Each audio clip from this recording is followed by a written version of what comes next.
Having nice, smooth, steady footage is key to making a solid movie or a video for, let's say, a wedding or a commercial or a YouTube video if that's what you're interested in. But if you have a budget and you don't want to spend around $400 to around $800, maybe some even $1,000, well, we have the right product for you. So let's review a product that's a lot more affordable and produces really similar, smooth quality.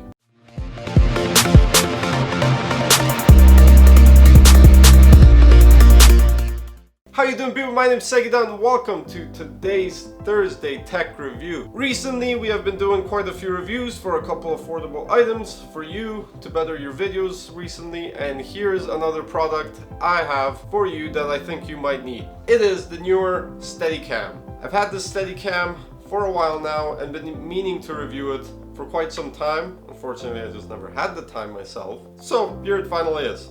I've used it for a few clients now, getting footage on things such as music videos, weddings, real estate walkthroughs, and so on and so forth. You get the gist of it. You yourself can use it for a lot of different things as well, like making movies, skits, commercials, or even just YouTube videos, and you want a more smoother video quality in the end. Before having this Steadicam, it was hard for me to get any smooth, steady shots, so it's been a real lifesaver to upping my video quality. I'd get a lot of shake and just a lot of movement caught in my footage, so this has helped me out a lot. I've looked around for a bit for the right product, like the Devon Supertramp Glide Cam or the DJI Ronin Gimbal S, but those were way out of my budget and I needed something more cheaper and affordable for myself. The Ronin retails for around $700 to $800 I found, Canadian, on Amazon. The Devon Supertramp Glide Cam came around as well, $800 or so. I think even the Ronin now, the newer one, is around $1,000. While this one right here, the newer Steadicam, came for around, I got it on Wish first, I think it was around $80 or maybe less, I don't even know.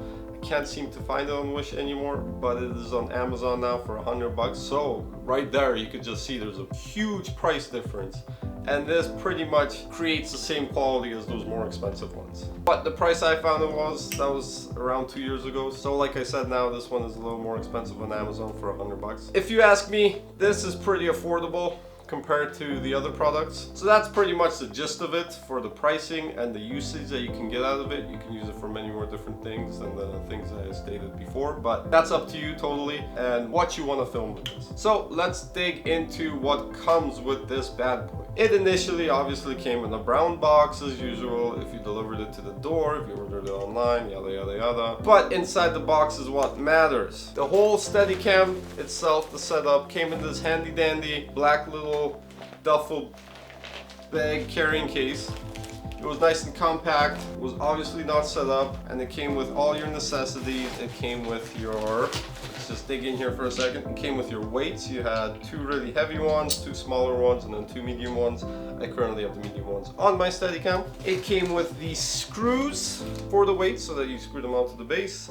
It came with an adapter depending on the camera thread that you have, as well as this other thread that I have on mine because that's for my camera. This is a 1/4 inch and I think this is a 3/4 inch, but can't quite remember. Also came with this mounting plate, as you can see, where my little screws on, and that's pretty much it. And then the Glide Cam itself, pretty much all that was in there, and it obviously wasn't assembled, but that's something you got to do yourself. So those are very basic accessories and everything you need for the Steadicam, but the tricky part is actually setting the thing up. So let's give you a little bit of instructions and tips and tricks on how to actually set up your Glide Cam. You want to start off by getting your camera, obviously, choosing your lens that you're going to be using. If it's an adjustable one, you want to adjust it to the focal length that you want. If not, prime lens probably works better because it doesn't have an adjustable focal length, so it stays at that weight and it doesn't move or shift your weight forward or backwards in any way. Also, you want to make sure your battery is fully charged because surprisingly, apparently that matters with the weight of the battery being fully charged, and when it's not charged, it has a little bit less weight because you use up some of the juices in there. So apparently that makes a little bit of a weight change to the camera. But in the long run, when you're using the Steadicam and your battery is slowly running out, you won't really notice that difference anyways. So after you've got your camera ready to go, you'll want to connect the camera to this base mount. So the base mount itself has a few numbers, a little measure thing on the side here. The screw pops in on this bigger hole As you can see there, pop it in through there, and then you can move it up and down. The way you screw this onto your camera, you either use a screwdriver or a coin. I find the coin's easier to use. So initially you're gonna wanna get your camera, its center of gravity sort of right in the center of the base plate. So if your camera base is, or the back is here and the lens sticks out here, you kind of want that just centered on it. So it depends where your screw will go. Mine is, the moment it enters, I put it right about there. So my base, or the back of my camera, is pretty much there, and depending on the lens I'm using is somewhere either here or around here. And the numbers help you with guidance, so I even made little marks of where I should be placing this and where I should be placing my camera to be more accurate and easier every time I take it off and set it up again. But for you to start, you want to make sure your camera is just centered, because that adjusting is going to come a little bit later into your setup. Once you have the base plate mounted onto the camera and it's ready to go, before you put it onto the Steadicam, get your weights out. Figure out the weight you want. The heavier you have it, obviously, the heavier it's going to be when you hold it. So that's all actually personal preference, because in the end, this itself adjusts in and out. That piece there, this slides in and out and actually helps the weights. The weights in the end won't really matter, because you can adjust this to even out the weight distribution. So it's all basically about the weights are personal preference on how heavy do you want it and how smooth or slow you want to be moving it. Once you have the weights finally onto the bottom mounting plate, sorry, I forgot to also mention, you can move these weights in and out towards the middle or the outside. I have mine on the outside because I find that has it more stable for me with my camera and my lens. This one's sticking out a little past, but this one's smooth with the base of it, so it's kind of how I left it at the beginning, and I've been really comfortable with it and using it. So once you've added your weights and you've adjusted the pole a little bit, you don't have to do it too much right now because that will come with time. You're pretty much ready to mount your camera, so you just take the plate here and you mount it straight on the track. Make sure it's on there nice, and then you'll just tighten it on the side with this little knob. Once you have that all set up, you'll want to do the drop test, which is holding it off to the side on a 90-degree angle and letting it drop.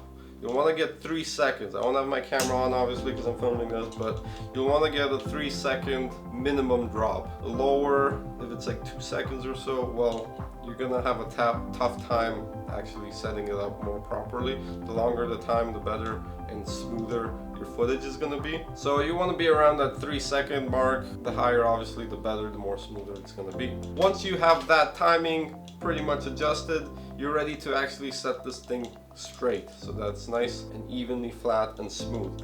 What you're gonna wanna do with that is you're gonna wanna place it on a flat table with the camera on, obviously, and you're gonna just wanna lift it off and see what happens. If it starts tilting, let's say this direction, you wanna turn this knob and adjust the top plate left or right. This actually, the top actually will move left or right. Not this blue part, the black part here actually. And then if you see it sliding forward or backwards, that means your camera weight is off. It's either too far forward or too far back. You want to turn this dial and adjust your plate so that it's more forward or more backwards, evening out the weight. You'll just want to counterbalance whatever your camera is doing so that it looks pretty nice and steady and even and straight like this. That way you know you're ready to go. Just keep an eye on that tilt and always counterbalance it with the tilt. It's a pretty easy setup. It takes some time. It probably took me like a whole day, if not more, to actually set it up. But I'm pretty comfortable with it now, and then I do it a lot faster if I change the lenses or if I'm doing some new shots or changing the weights or the camera or new microphone, adding lights or something. You get used to it after a while, and it's actually pretty nice and handy dandy. The Ronin S, obviously it's all set up and ready to go. Just gotta calibrate it and it works nice, but like I said, that's way out of the budget. The Supertramp Glide Cam is more expensive, probably has a lot more adjustable features, more smoother movements and stuff, but for the quality of this build, carbon fiber, nice sturdy metal, it's heavy, the weights are good. I mean, it does the trick. I've been really happy with it, and I'll even show you some clips. Just some examples of how much smoother your footage can be. So once you're ready to go, you're ready to go. Start filming things. Let me just show you some examples. So before you have the Steadicam, your shots probably looked a little bit like this. A little bit shaky, lots of movement.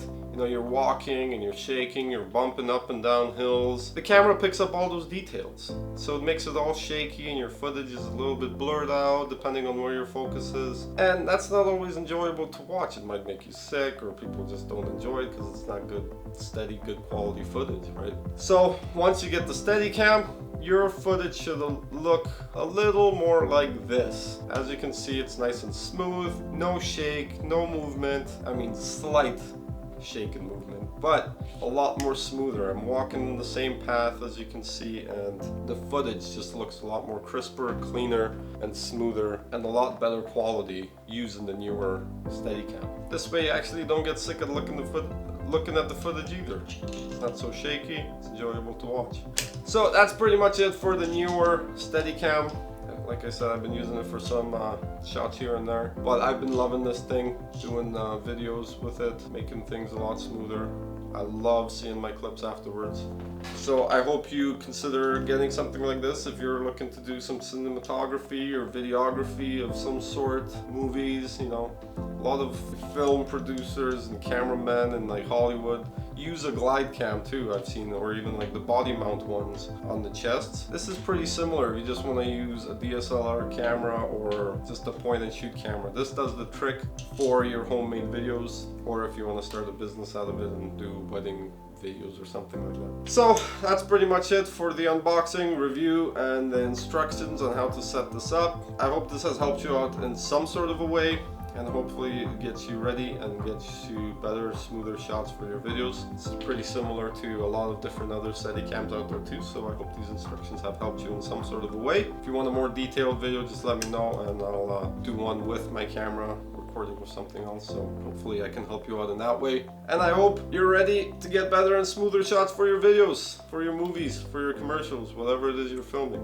Just remember, it does take some time to set up, so don't get frustrated. Once it's all said and done, you'll have a blast using this thing. I mean, it's kind of addicting just myself, even just spinning it like this. It's so smooth, it's nice, the screws and everything. It's a good build. It's all screwed in nice and firmly, while this is nice and smooth and it doesn't get stuck or anything like that. So highly recommend this product for the price and the quality that it's at. And if you need something affordable, this is the way to go. So if you enjoyed this video, make sure you smash that like button. Make sure to comment on any other products you might like to see me review or just talk about, or any demonstrations that you'd like me to do with either this or any other products. And make sure to subscribe so that I can keep making awesome videos for you guys. And as I always like to say, thank you for watching, and until next video, everybody, cheers.